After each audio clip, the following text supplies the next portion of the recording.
네, 여러분 안녕하세요. 오늘은 고1 국어 지학사 1-2단원 봄봄을 같이 한번 보도록 하겠습니다. 출제 유형 베스트부터 한번 보도록 할게요. 자, 서술상의 특징을 묻는 문제가 많이 나왔는데요. 서술상의 특징이라고 하는 건 대표적으로는 역순행적 구성 같은 것이 있겠죠. 역순행적 구성, 여러분들 중학교에서도 동백꽃 같은 거 배울 때 충분히 많이 학습을 했을 텐데, 이 역순행적 구성이라는 건 과거로 되돌아가는 그런 구성 방식을 말해요. 현재에서 과거로.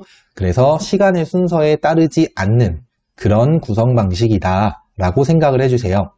그 다음으로는 구절의 의미를 물어보는데, 요거 간단하게 말하면 기역부터 미음까지 이렇게 밑줄을 쳐서 그에 대한, 그 부분에서 드러나는 의미를 물어보는 문제가 다수 출제되었고요. 그 다음에 토속어 방언의 의미나 사용 효과를 묻는 문제인데, 여기서 토속어나 방언, 간단히 말하면 어휘이죠. 어휘에 대한 문제가 많이 나왔다라는 거, 이게 베스트에서도 세 번째에 들어간다는 건 그만큼 많이 나왔다는 거예요. 네, 이번 연도 들어서 어휘에 대한 문제가 많이 강화되었어요. 여러분들도 어휘 공부를 착실히 하셔야겠습니다. 그 다음에 나의 착각이 절정에 달한 부분을 찾아 쓰는 서술형 문제인데요.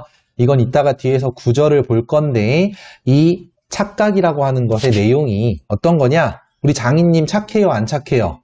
네, 학습을 하신 학생들은 알겠지만 장인의 어떤 정체는 사실 나를 부려먹기 위한 그런 사람인 건데, 부려먹으려고 하는 사람인 건데, 장인을 선인, 착한 사람으로 인식하는 그 내용이 바로 나의 착각입니다. 네, 그것이 절정에 달한 부분이 어느 구절에서 드러나는지를 확인해 주시면 될 것 같아요.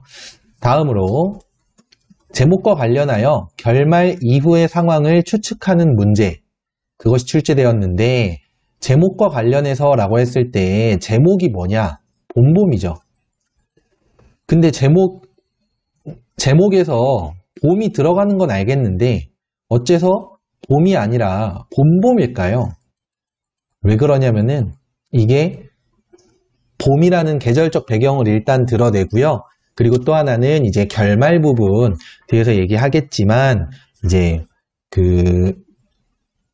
장인에게 결국은 내가 다시 또 어리숙하게 당하는 식으로 끝납니다. 그러니까 장인이 한참 몸싸움 한 뒤에 나한테 다시 이렇게 희연도 한 봉지 넣어주고 약을 발라주는 비슷한 행위를 하죠.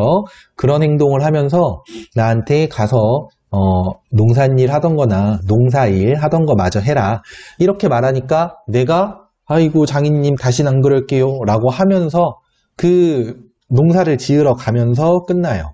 그럼 올해 봄에 나가 바보같이 이렇게 당했던 이 상황이 내년 봄에 과연 이어질까요? 아니면 달라질까요? 아마도 이어지지 않겠어?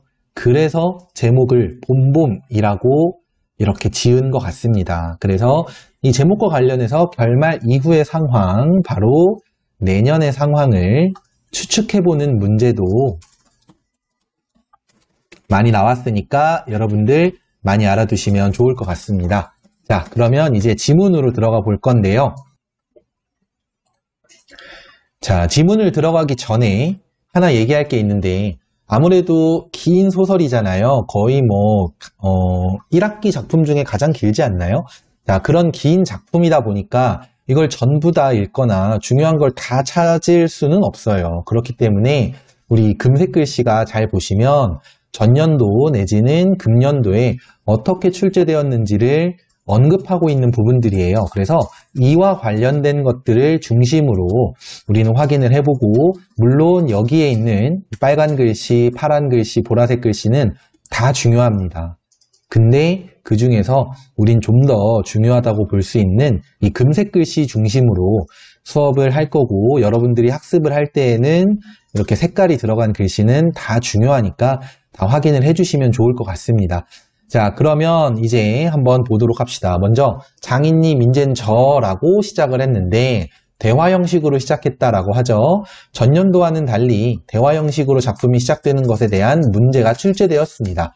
앞으로도 출제될 수 있을 것으로 예상됩니다. 네, 대화 형식으로 소설이 시작을 하고 있다라는 것을 출제한다는 건 앞에서 말했던 서술상의 특징하고도 관계가 깊습니다. 그래서 이것에 대한 이해 충분히 해두셔야 될 것 같아요.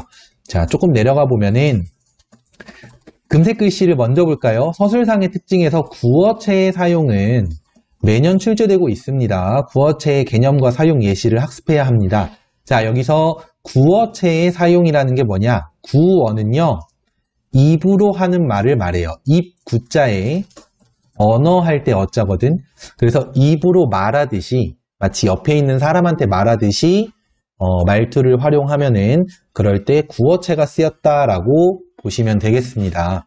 자, 그래서 이 본문 부분이 구어체가 쓰인 부분이다라는 거 알아두시고요. 그 다음에 밑으로 좀 내려가겠습니다. 자, 여기서도 금색 글씨를 보면은 어휘의 의미를 묻는 문제가 다수 출제되었으며 올해 역시 출제가 예상됩니다. 의미를 모르는 어휘가 없어야 합니다. 여기 짜증이라는 말, 우리가 막 이제 뭐 하기 싫은 일 하라 그러거나 뭐 잔소리 들을 때 짜증 나잖아요. 그 짜증이 아니죠. 여기서는 짜장의 방언인데 그 의미는 과연 또는 정말로라는 뜻입니다. 그래서 이 어휘의 의미를 잘 암기를 해두셔야지 관련 문제가 나왔을 때 빠르게 풀어내고 또 어려운 문제나 좀 뭐 서술형 문제라든지 이렇게 시간이 걸리는 문제가 나왔을 때 그만큼 시간의 여유를 확보할 수 있겠죠. 자, 밑으로 내려가 볼까요?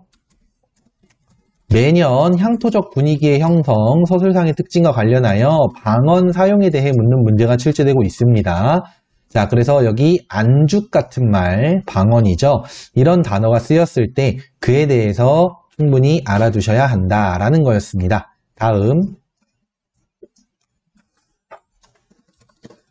자, 다음으로는 전년도와 다르게 서술형 문제로 출제가 된 것, 어떤 거냐면 바로 이겁니다. 명색이 좋아 대릴사위. 이지 일하기에 승겁기도 할 뿐더러 이건 참 아무것도 아니다 라고 했는데 여기 금색 글씨를 보면은 장인이 나를 부려먹는 이유이자 나의 불만의 근본적인 원인과 관련이 있는 단어라고 했는데 이 대릴사위라는 말이 뭐냐?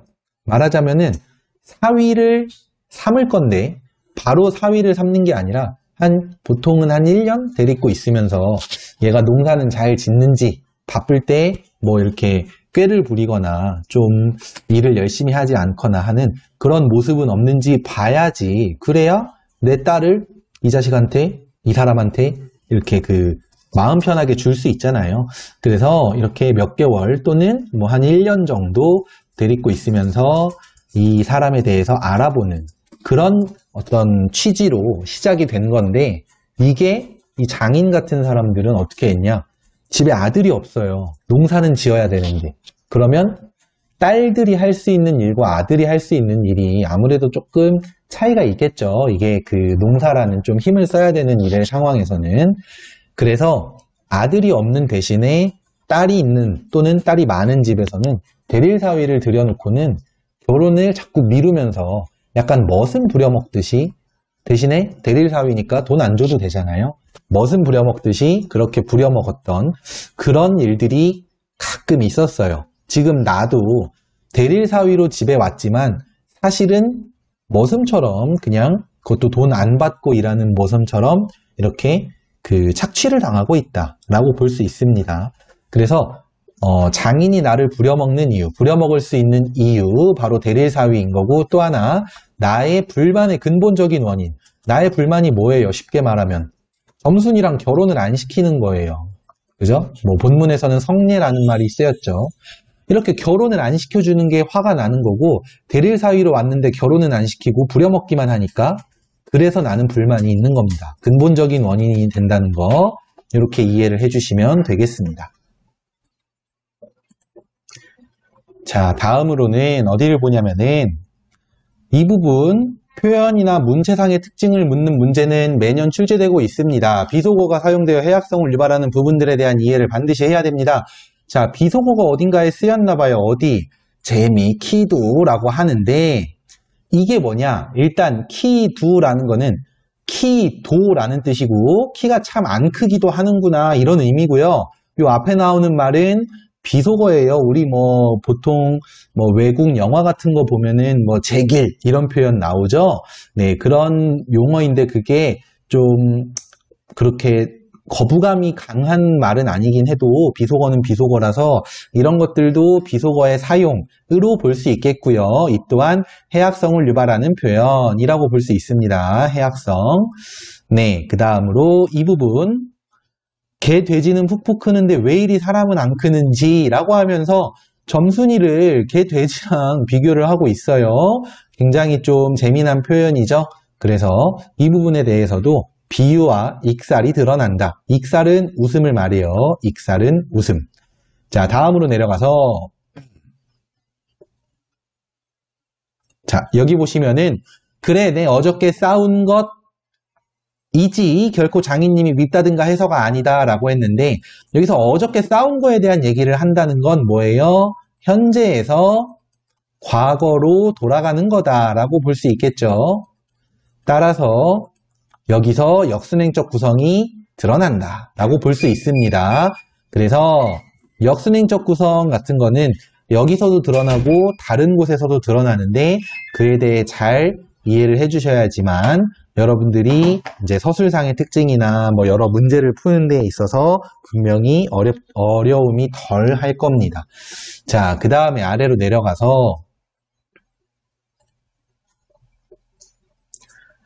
이 부분 금년도 들어서 서술상의 특징을 묻기 위해 시점을 바꾼 형태를 제시한 뒤 비교하는 문제의 출제가 증가하고 있습니다. 작품의 시점인 1인칭 주인공 시점의 특징뿐만 아니라 다른 시점에 대한 학습도 필요합니다. 라고 했는데 자, 여기에서는 장인님도 이상한 눈을 해가지고 한참 날 노려보더니 라고 했어. 여기서 이상한 눈을 한 이유는 뭐야? 배 아프다고 막 이제 아이고 배야 하면서 끙끙 앓고 있는 나를 보면서 저 녀석이 진짜 아픈 건지 아니면 일하기 싫어서 꾀를 부리는 건지 좀 의심스럽고 또 아무래도 조금 인색하고 좀 치사한 장인의 성격을 고려해 보면 저 자식 저것도 꾀병 부리네 라는 마음일 것 같아. 근데 1인칭 시점, 1인칭 주인공 시점에서는 나의 마음은 잘 표현할 수 있지만 당연히 장인의 마음은 짐작밖에 할 수가 없어요. 그런데 전지적 작가 시점일 경우에는 장인의 마음도 어떤 건지 다 드러나기 때문에 그렇게 되면 인물들의 심리를 더 자세하게 또는 구체적으로 묘사할 수 있다. 이런 말들이, 이런 선지가 출제될 수 있겠죠. 알아두시고요.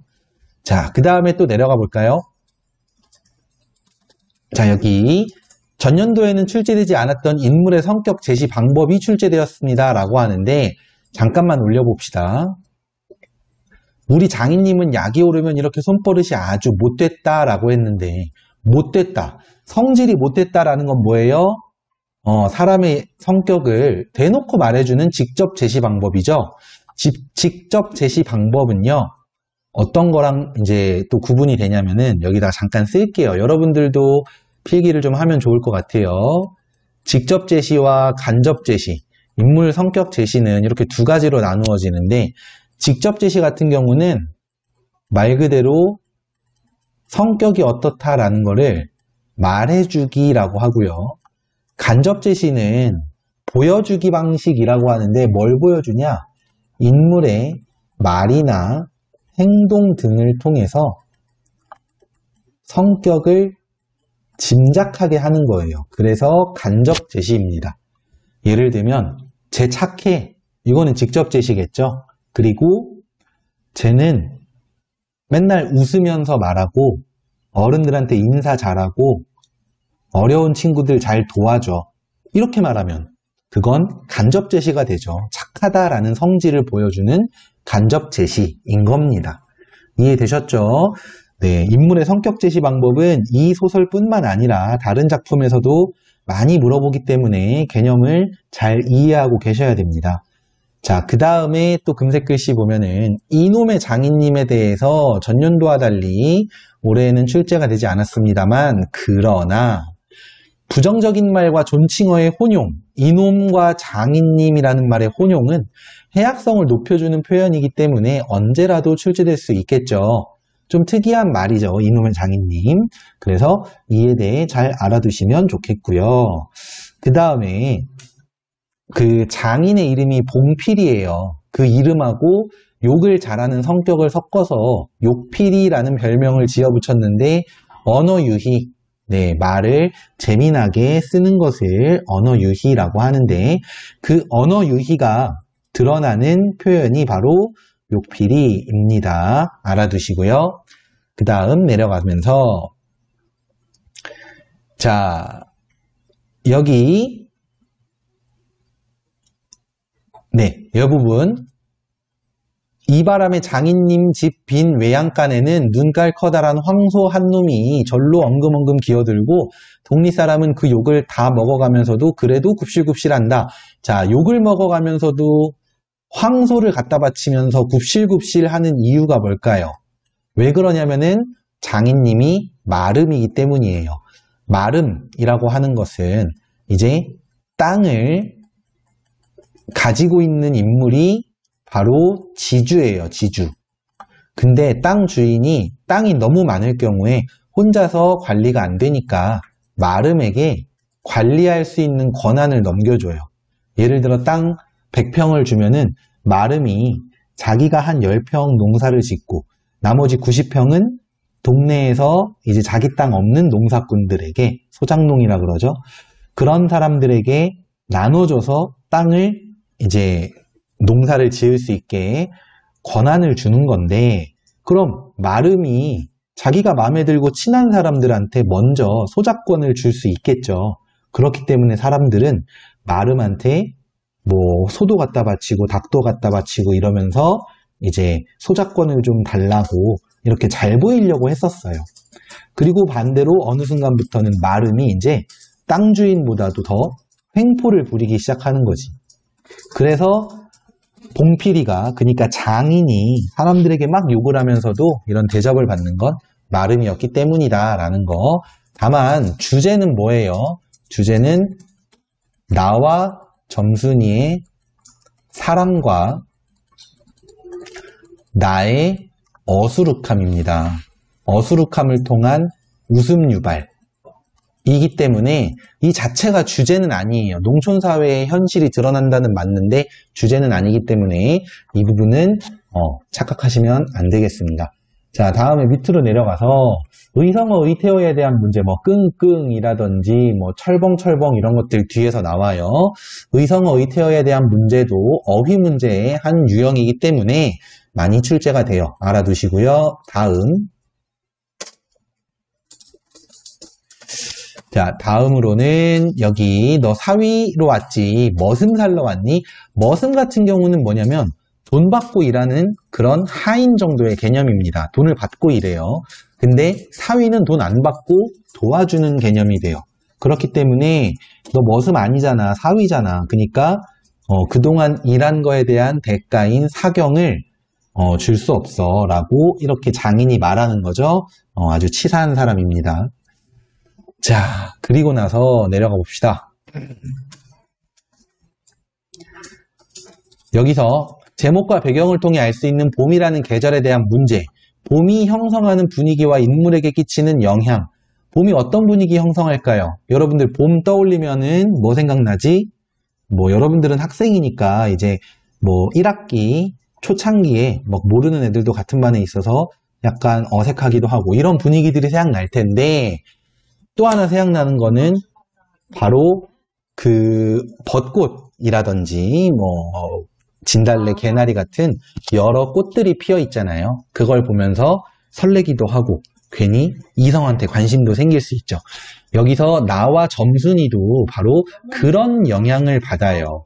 그런 영향을 받기 때문에 그래서 이 봄이 형성하는 분위기, 뭔가 설레고 애틋한 분위기, 그리고 인물에게 끼치는 영향, 뭔가 울렁울렁한 마음, 이성에게 관심이 높아지는 그런 시기, 이런 것들을 알아주셔야겠습니다. 자, 내려가 볼까요? 네.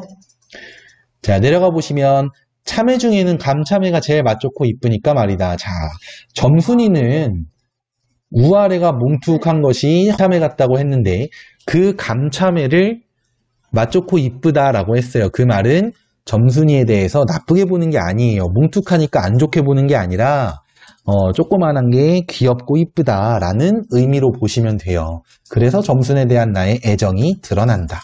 알 수 있겠고요. 그 다음에 밑으로 내려가다 보면은 또 이런 부분이 나오네요.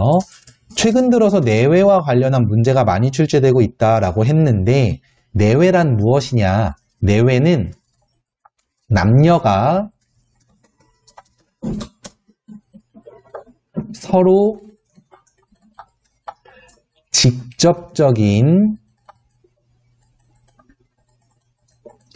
대면, 그러니까 얼굴을 맞대고 대화를 한다든지 하는 그런 행동을 안 하는 것을 말하는데, 우리도 오늘날에 이제 지금 나이대에는 잘 안 그러겠지만 초등학생 때나 이럴 때 보시면 이제 남자애랑 여자애랑 좀 다른 애들보다 유난히 친하면 같은 반 친구들이 막 놀리잖아요. 뭐 쟤랑 좋아하나 봐 이러면서.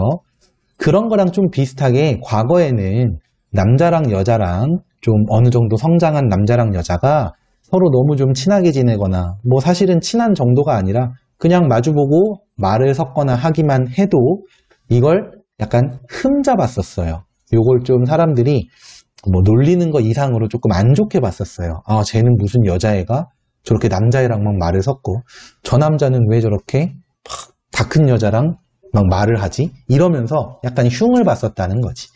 그래서 서로 직접 마주보고 말하지 않고자 하는 그런 어떤 그 행동들을 했었고 여기서도 보면은 뭐 그럼 어떻게 하면서 공중에다가 대고 말을 하잖아요. 이런 것들이 이제 그 내외 때문에 지금은 이제 사라진 문화죠. 이 당시에 내외 때문에 이런 일들이 있었다. 알아두시고요. 다음. 자, 내려가 보면은 구장에 대한 얘기가 나오는데요. 구장님은 어떤 사람이냐? 인물을 동물에 비유하는 표현으로 해악성을 유발하는 문제가 나오는데 여기 보시면 제비꼬랑지 같다. 제비꼬랑지 같은 그런 수염을 뾰족이 삐치고 있는데 에헴 하고 쓰다듬는 손버릇이 있다고 하네요. 어때? 약간 허세스럽기도 하고 좀 점잖은 체하기도 하고 그런 인물이죠. 자, 그리고 그 밑에 보시면은 우리 구장님과 처음에 계약하기를 하면서 내가 얘기를 하는데 구장님이 이제 나에게 뭐라고 말해주냐. 봉필씨 얼른 성례시켜주구려 라고 해요. 그런데 장인님은 삿대질로 눈을 불하려고 하면서 비언어적 표현 쓰였죠. 비언어적 표현이라는 것은 뭐 제스처나 표정이나 눈짓 같은 것들을 말해요.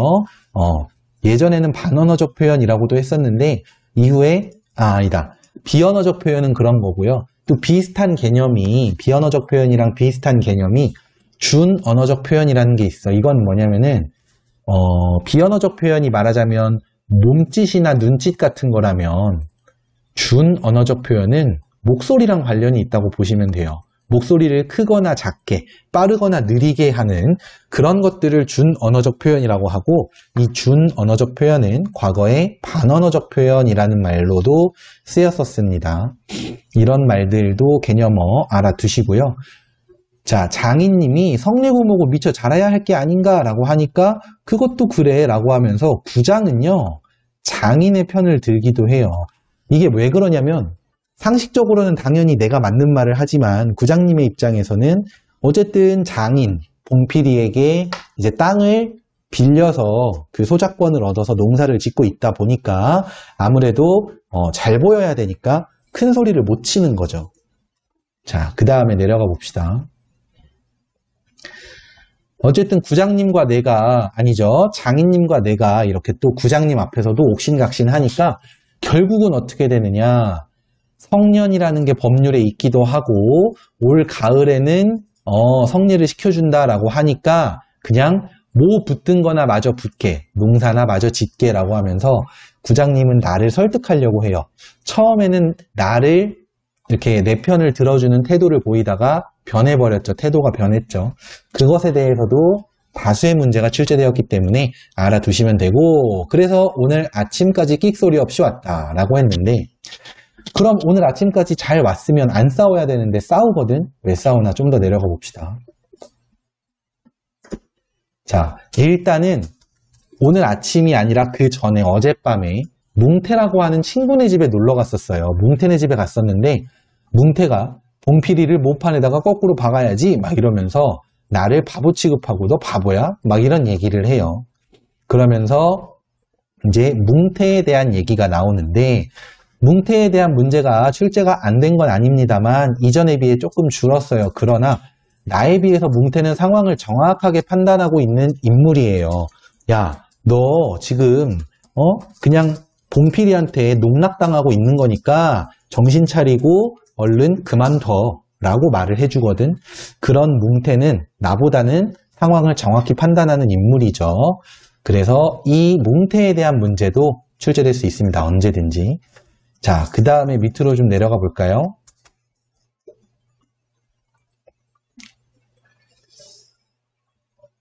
자, 뭉태에 대한 얘기는 나는 건성으로 들어요. 왜 그러냐면은 뭉태가 사실은 그 장인에게 그 소작권을 얻어서 농사를 지었었는데 그러다가 장인이 뭉태네 집에 갔는데 우연히 발견한 감투를 하나 좀 달라고 했어. 근데 뭉태가 아이고 이건 우리 집에서 귀하게 여기는 거라 안 됩니다 라고 하니까 그 해 가을이 끝나자마자 소작권이 뚝 떨어져가지고 그 뒤로 우리 장인님을 굉장히 싫어하거든.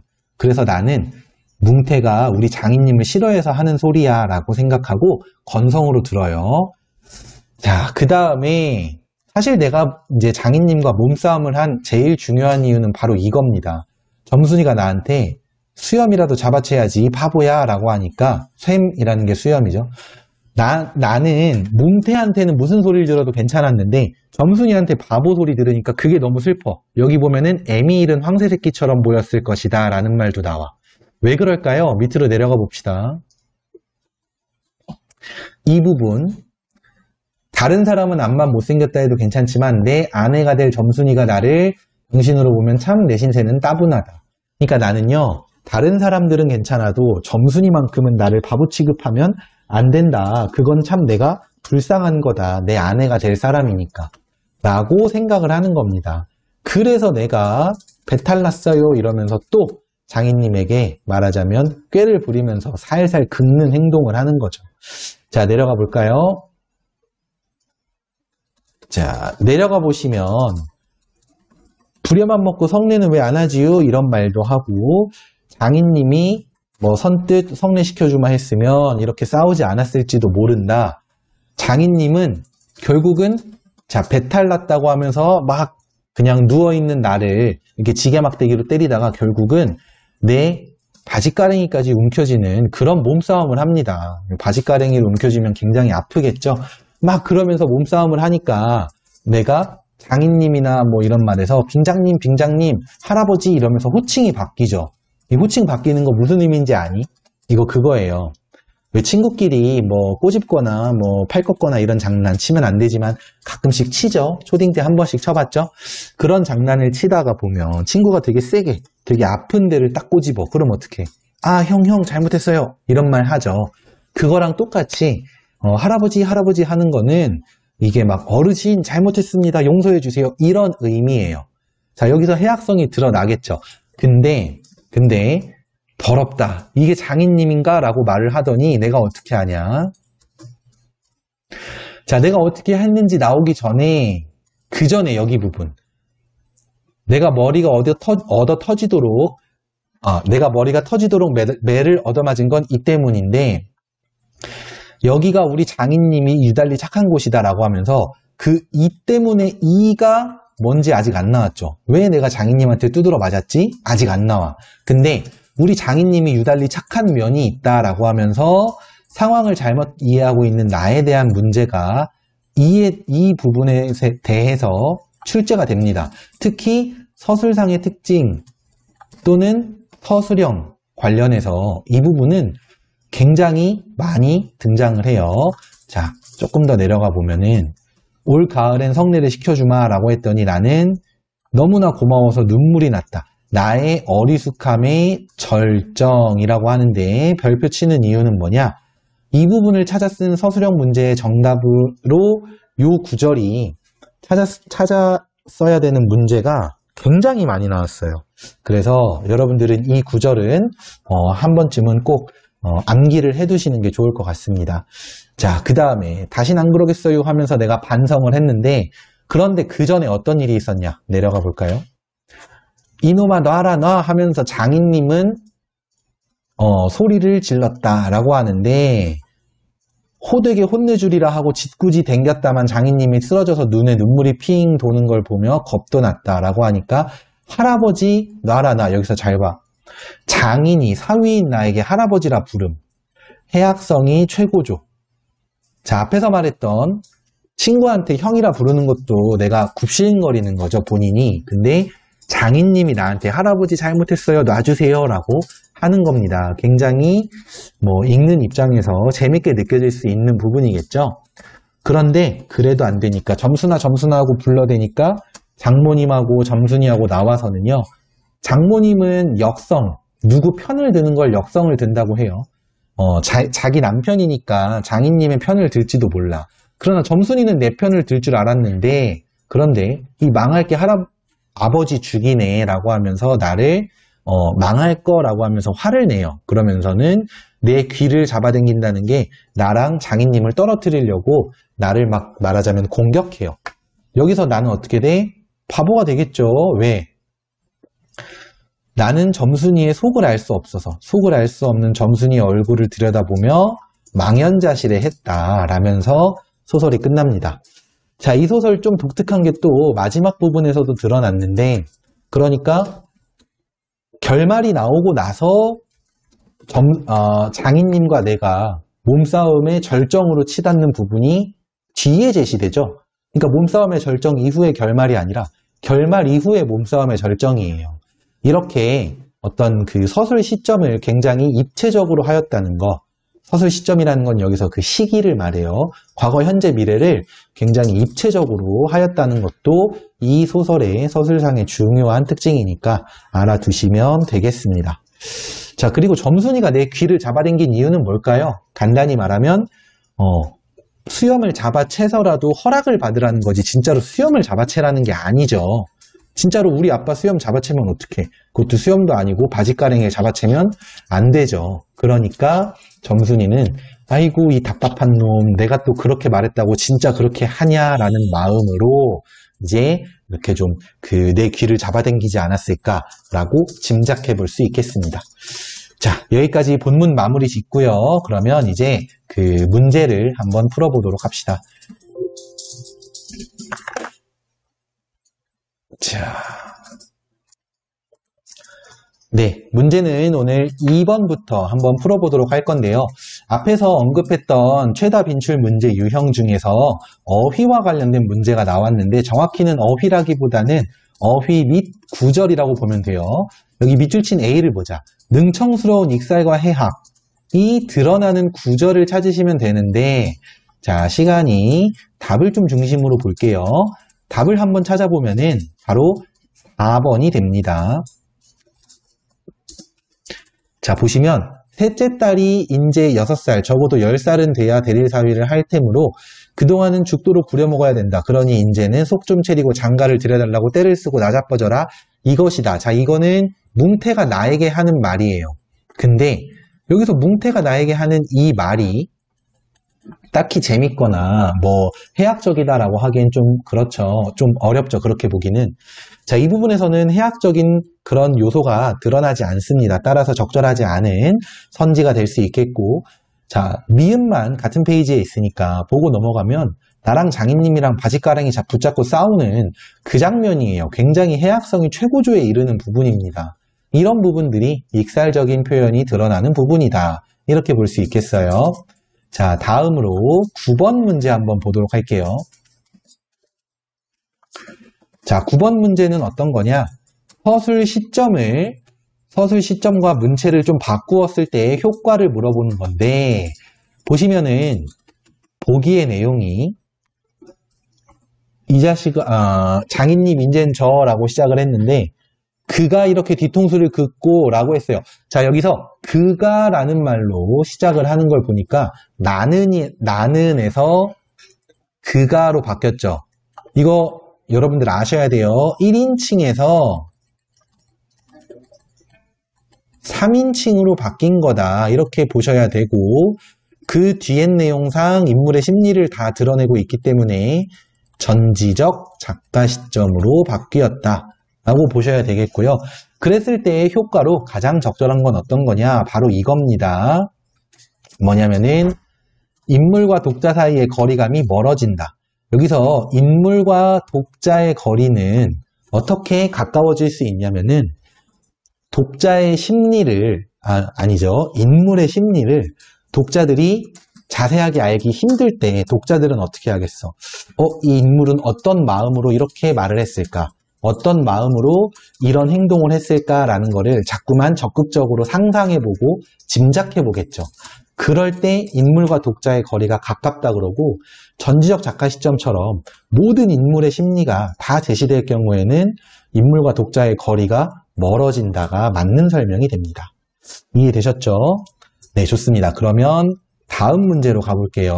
다음은 24번 문제.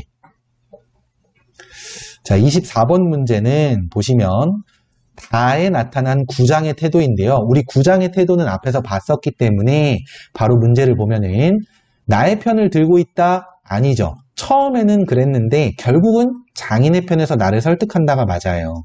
그러니까 구장의 태도는 나의 편을 든다가 좀 헷갈릴 수 있지만 나를 설득한다가 맞는 말이고요.